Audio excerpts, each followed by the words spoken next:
қазақтың бір мақалы: өнер алды бірлік, ырыс алды тірлік дейді.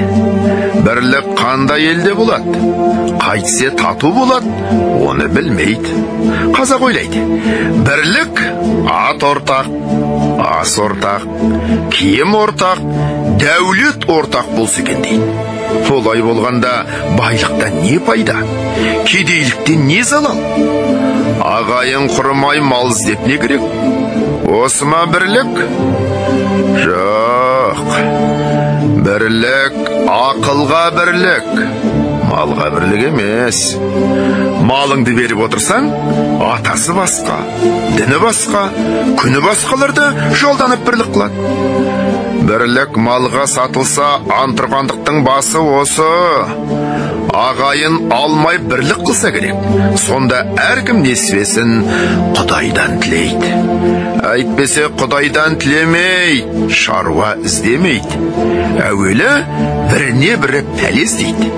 Не түсін, не ажарын, не өкпесін бұлдап, ол болмаса бір пәлес алып, қорғалатып, әйтеуір бірін-бірі алдаудың амалын іздеседі.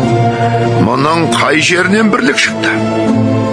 Ырыс алды тірлік дейді. Ол қай тірлік? Ол осы жан кеудеден шықпағандық па? Жоқ, ондай тірлік итте де бар. Ондай тірлікті қымбат көріп, бұлдаған адам өлімді жау көріп, ақиретке дұшпан болады. Жанын қорғалатып, жаудан қашып, қорқақ атанып, еңбек қылудан, қызмет қылудан қашып, еріншек атанып, дүниеде әлгі айтылған ырысқа дұспан болады. Ол айтқан тірлік олар емес. Көкірегі, көңілі тірі болса, соны айтады. Өзің тірі болсаң да, көкірегің өлі болса, ақыл табуға сөз қалмайсың.